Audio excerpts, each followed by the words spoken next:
Sean Warren, a resident of the town of Baldwin and the county of Cumberland, Maine, reads, I certify that I have notified the voters of Baldwin of the time and place of the special town meeting by posting an attested copy of the written warrant at the East Baldwin Post Office, West Baldwin Post Office, Town Clerk's Office, Baldwin School, and the Liquor Office, and treating the public place within Baldwin on October 21st, 2020, which is at least 7 days next prior to election day. In the name of the state of Maine, you are hereby required to notify more than inhabitants of the said town of Baldwin, qualified by law, to vote in said town affairs and to assemble at the town office, Baldwin, in said town on Tuesday, the 27th day of October 2020, at 6:30 p.m. in the evening to act on the following articles today. Article 1, to choose or elect a moderator to preside at said meeting. Nomination. Nomination for Mr. Stark over there, to go by himself. Second. Yeah, I got a couple. Mary?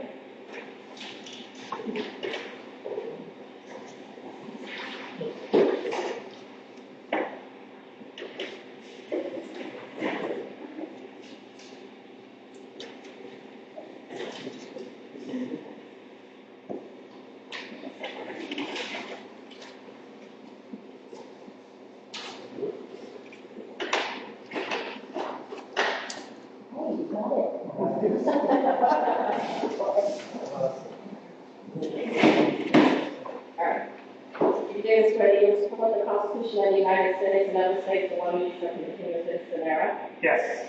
Do you swear that you will faithfully discharge to the best of your ability the duties incumbent upon you as moderator of the meeting according to the Constitution and the law of the state? Yes.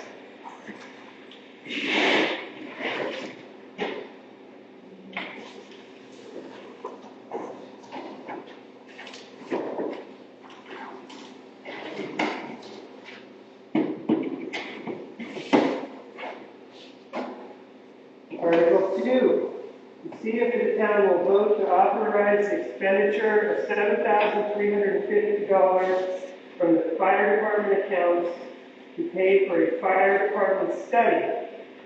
The study will evaluate the current 3 fire stations with regards to deficiencies associated with the needs of the fire department. It will also be assessed whether one central fire station would serve the town more efficiently than 3 separate fire stations. I entertain a motion. So moved. Second. It's been moved and seconded as read to authorize the expenditure. Discussion. Yes. Yeah, in light of the COVID-19 pandemic that we're in right now, the number of job layoffs, people let go, the reval that we just went through with many properties in excess of 100%. I just think the timing of this is off. I've been a volunteer fireman for 35 years. When I retired out of the selectman position in 2015, I stepped down in the fire company, so I'm certainly not an enemy of the fire company. I just don't know what the driving force is to push this $300 may not seem like a lot of money. I volunteered time at the food pantry, and a lot of people down there would think that $7,300 is a lot of money. So I read the part here that says study, evaluate current 3 fire stations to the deficiencies. I'd like somebody to explain to me what the deficiencies are in the 3 companies. Certainly if it's an emergency situation, we don't want somebody to risk their lives, but I'd just like to have a clarification why we need to do this now. Sure. Would any of the folks who are proponents of this motion want to speak to it? Yes. I'll speak. Gary, the reason for the study, as we all know, all the buildings that we are considered our fire stations are not town-owned buildings. And aside from the East Baldwin Firehouse, which we've done some renovations to, the West Baldwin and the North Baldwin Firehouse very efficient. Heat-wise, the furnaces, sometimes, when it's 20 below out, the heat stops working for 2 or 3 days before anybody even notices it. The buildings, we can't even meet at these buildings anymore because we're not allowed to go in the upstairs of the North Baldwin Firehouse or the West Baldwin Firehouse due to safety concerns. There's no fire escapes on either of these buildings, so the upstairs are completely condemned. We're just looking into more efficient ways of how we, when we're pumping heat into these buildings, is it, because we're not using the upstairs, it's going right up through the ceiling, right up through, heat, electricity, just the efficiency of the overall buildings. And again, none of these 3 buildings are the town's buildings. So I guess, we're not, we've talked amongst ourselves a lot the last few weeks of the whole amount of $7,350 of, we're going to come to this meeting and get it approved, but we're still not set in stone that we're actually going to do this. I do have to agree with you with in the times of the COVID-19 pandemic and people being laid off and things like that, $7,300 is a lot of money to some folks right now. Or do something of such. Just a moderator's question, do you have an idea of who would be hired to conduct such a study? The company that I got this proposal from, and it actually came out, toured of the 3 properties, is called Port City Architects out of Portland. Additional discussion, questions? Just a question. I know the buildings you say are in disrepair.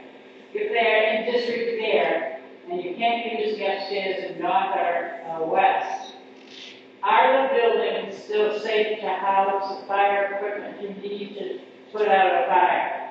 They house us for that, but if we have time, some days the doors don't open, some days they don't close. The West Baldwin Firehouse went a few weeks ago, the door on one side didn't come all the way open, when the truck went to go out, so it hit the door. That's the bottom panel outlet. It's just always something, because these buildings are just, we make, bottom dollar repairs to these buildings just to get us by, because we don't want to dump hundreds of thousands of dollars into these buildings that are 70 some odd years old, but we're at the point where we're going to have to dump some serious money into them. But are the buildings housing those fire? They do house them, yes. That you correct. need to go to a fire and put it out? Yes, they will. Additional discussion or questions, in the back and then here. But just as a comment on the article, it says, deficiencies associated with the needs of the fire department. I really like to think about it as deficiencies of the needs of the town for fire protection. So it's not like the firemen are asking for anything here.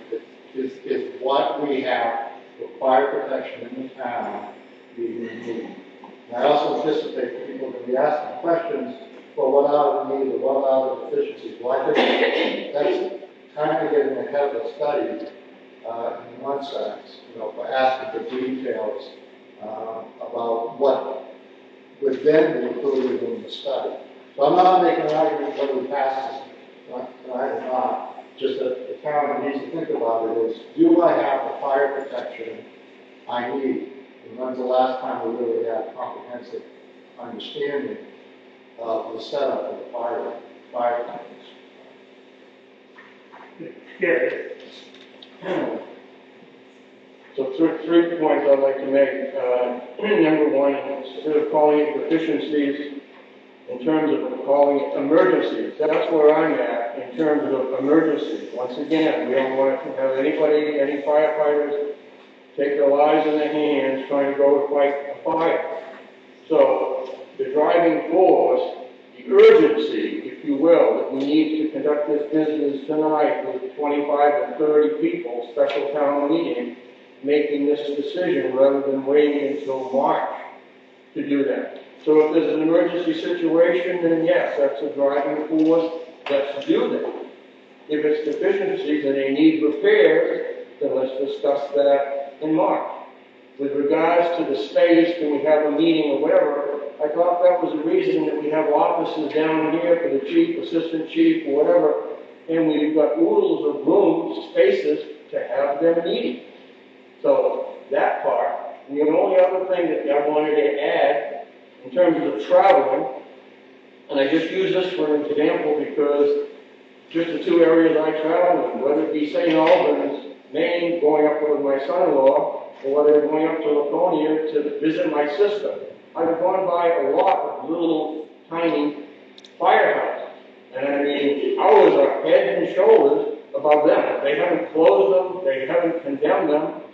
Like Norma says, they still house fire apparatus in order to be able to get to the fire if there's a need. So that's the only thing that I'm saying is, not saying that it isn't necessary, the vote of all the people, not just the select few. Additional discussion, yes. I guess I'm just gonna think out loud a minute. One advantage might be to have a special meeting now, because if the study's done ahead of the town meeting, I would think that that would give us a lot more information to be able to know how much to ask for or what to propose in the warrants, rather than waiting until March to do the study and then maybe having to have an additional special meeting with 25 people to approve what is actually being proposed. Just my thought. Additional discussion. Yes? I'd like to clarify, or get clarified on the scope of the study. It sounds like it's described here that the architectural company is going to come in, look at the 3 fire stations, and then do a kind of a cost justification. What will it take to get those 3 stations sound and up and running, and what's the investment needed there? So that's one stream of cash flow. And then it would be versus what if we abandon those 3 and build a new one and put 3 into 1, and then that would, what would that cost over time? That's correct. It is going to weigh, what you're spending in utilities, lights, fuel, efficiency, things that way versus what you would spend. And understanding the pros and cons and what the cost will be to the town is very important. But what this gentleman said does not sound like it's included in the study. This just sounds kind of like a dollars and cents study. It doesn't sound like it's going to address what is the impact on the firefighting ability of the town, of the companies for the town. Because in one situation you have 3 companies, which give you a certain ability to get places faster. And in the other situation, you have centralized function. And this study doesn't sound like it's going to cover what the impact is, the non-financial impact on speed of getting the fire. It is. So that's it. It is. It's going to reflect response times from certain areas of town. Geographically, it was going to, to us, we figured, this is the central part of town, but geographically, they were going to pick what was going to be the most central part of town, response times from each end of town, northwest and east. That's good. It was, all that was included in this study. And I think they will include rolling stock evaluation. Yeah, it did. So it was all rolling stock. All trucks. Do we have the right trucks? Do we need all these trucks? Do we need less trucks? It could result in, over time, a reduced cost of town overall. Well, And the second sense is, this is $7,300 we're talking about. A lot of us have a pretty good idea here as to what needs to be done. I don't know as if we necessarily need to spend the $7,300 when I would say a large majority of the people in this town and the members of the fire know that, what needs to essentially be done, but it's just a matter of, I believe, with a third party you know, coming in that has no biased opinion versus 3 fire stations or 1, I believe that would be more accepted than my opinion per se, or anyone else's. That's why I went with this avenue. Have they done this sort of thing before? Do they have the expertise to do this? This company? Yeah. Yes, they have, yeah. But, again, like, that's why I reached out to them, because we fought this, that I've only been in the town for 10 years, and ever since I landed here, I guess it was discussed long before that. Yeah. How can you be fire chief if you're from away? I think that was just that third party. I was the one that didn't have a bias opinion. No one knew about the guy he was. Go ahead. I guess I would agree with Gary if this was new money that was being asked for. But where the fire department was asking to shift money within their own budget that's already been appropriated, I'm seeing that as a statement on their part of how serious they take the need for this study. And yes, this argument has been around for way too many years. We really should look at how to make our fire department more efficient. We're spending too much money compared to surrounding towns. And if this study can help us cut the budget down, more than pay for itself in the long run. Additional discussion, yes. It certainly seems to go along with a lot of the other trends in consolidation of public services. We've seen it with schools. I don't even think we've ever gotten this far with it.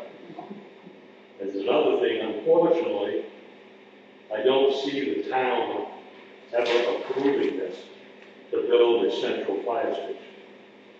Because a whole bunch of people's insurance is going to go up. Because they're going to be a lot further away from the running the fire. You know, and there's you know, you got to look at it this way. We're having this discussion over $7,300. What kind of discussion do you think we're going to have over $1.5 million building? Well, that's what I'm saying. You know, like, Why discuss this? but what I'm saying is, you got to do one thing or the other. You either have to fix these buildings, or, you know, because, and then they're not just a $1,500 repair to these buildings anymore. What are we talking, mostly carpentry type work or what? Yes. So would it seem to be able to hire a couple of carpenters and have them assess the 3 buildings and give us a price on what they could do, what they say needs to be done, and how much it would cost to do it? I don't believe it would cost $7,300 to get their opinion. I'm all for a central fire department, I always have been. But I don't think you ever see the town vote for it, because it's going to cost people more money, in one respect. In another respect, it's not going to, because you're only running one fire plant. Yeah, I guess I've been around for 50 years doing it. And I've been here 2 different times, through as a selectman, to try to get a central station or something different. And it didn't go anywhere. It just didn't go anywhere. And this may not work. But I've also learned the sense that you have west, you have east. You pull those big trucks that we had, now, not the small ones we had back in 1947, 48. You're in the road with them when you pull them out of the car, you got on the station. It's just, your land isn't there for these stations. We had an accident, a couple years ago down here. Thank God that no one got hurt, because we just agreed to let go, the members to go outside a lot of them smoked out the road. And they were 3 cars destroyed it on that road. I hope that never ever happens again. That's enough to open my eyes even further. That we are not doing what we should be doing to protect these guys by having stuff on 115 like that. ISO is another one. The way I look at it, yeah, your rates may go up, but also there's gonna be a lot of insurance that's going to them. It's the area around the stations and the coverage, and I'm not sold on just one station. You still may have to have outlying stations. No one has said it. They're going to go completely away. I know there's some that like to think they would. Maybe they will, maybe they won't. That's what the third party's for. So we're not the ones that's doing it. And like I said, as far as I know, we are moving money around in the accounts to pay for this money, for this study. Hopefully they're doing that. Maybe they might next time meeting, I don't know if that's possible either. We can have some kind of plan put together, or a committee or something like that, but if we don't start. Additional discussion? Yep. Yeah, you basically hit it at the end, but the point I was going to make, that we're not looking for a study to justify that central station.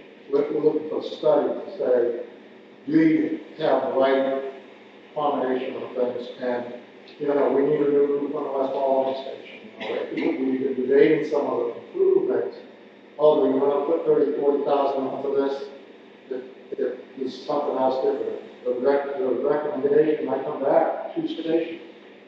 Might come back central station. We don't know. Or might say, move these stations back because they're not safe being 12 feet from the road. I know when I pull in that West Baldwin station, people are 300 feet behind me. Hearing none. All those in favor of the motion, which I will remind you is to accept the article as read. All those in favor of the article, please say yes. Yes. All those opposed, please say no. No. No. It's a vote in the affirmative. Article 3. So I'm not going to read Article 3 because I find it out of order. Let me explain a little bit. This is an article seeking an amendment of the Baldwin Shoreline Zoning Ordinance. Prior to a vote of the town on the change of the ordinance, 2 things have to happen. One, there needs to be a public meeting, and at the conclusion of that public meeting, the wording is set as to what the ordinance is going to say. Second, the ordinance changes have to be published so people can see what the changes will be that they're voting on. It cannot be amended at the meeting. Due to an error, and I'll raise my hand, it's probably my error. I'm on the planning board, for those of you who don't know. When this came out of the planning board, there were a couple drafts of this proposed ordinance, and the one that got onto the warrant was not the final draft. And so it would be inappropriate for the town to vote, actually we can't vote on the warrant as, the article as put in the warrant because it was not the one that came out of the planning board. So,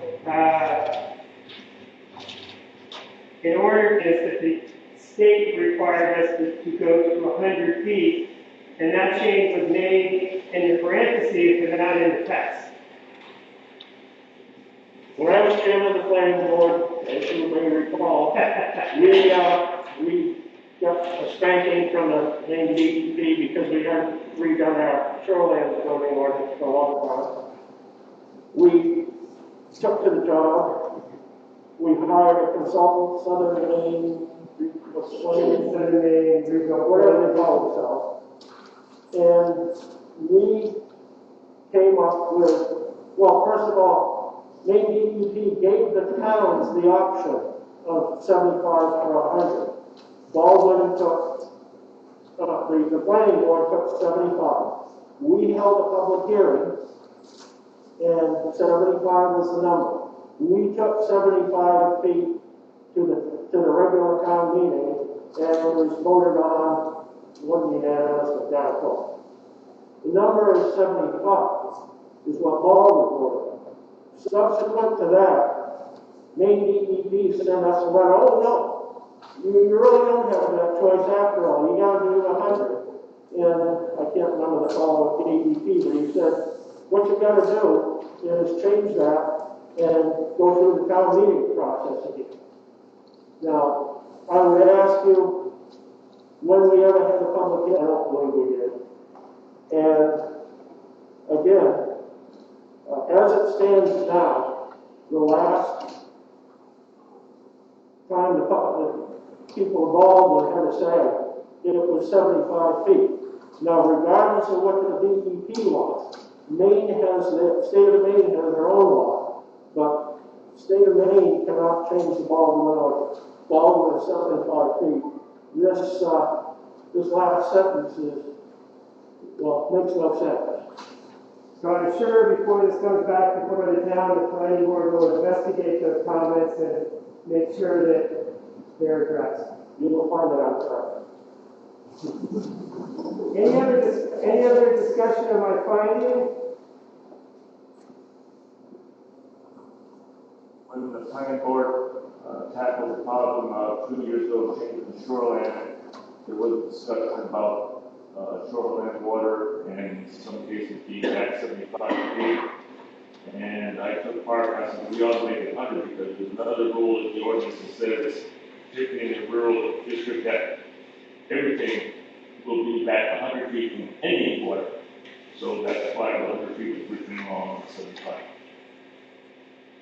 Any other discussion? We're not going to vote, so I'm not going to say why we're discussing. I move to adjourn. I won't recognize Shadid's motion, but I will now entertain a motion to adjourn. Second. All those in favor of adjourning, please raise your hand. It's not unanimous, but it's